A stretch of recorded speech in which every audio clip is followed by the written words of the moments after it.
Nakakainin ka na ng ate mo, digong. Chopstick ka na.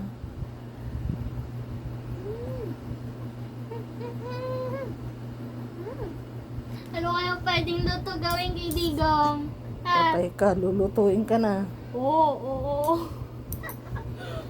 Yari ka sa ate mo, chopstick ka na. Oo. Baka kainin ka na.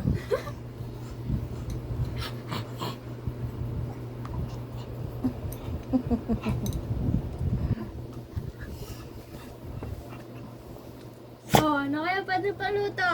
Oh, panhap. Oh.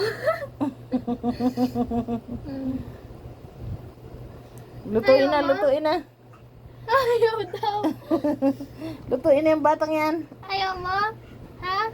Oh, tinan mo, ang daming taba, oh. Ang taba. Oh.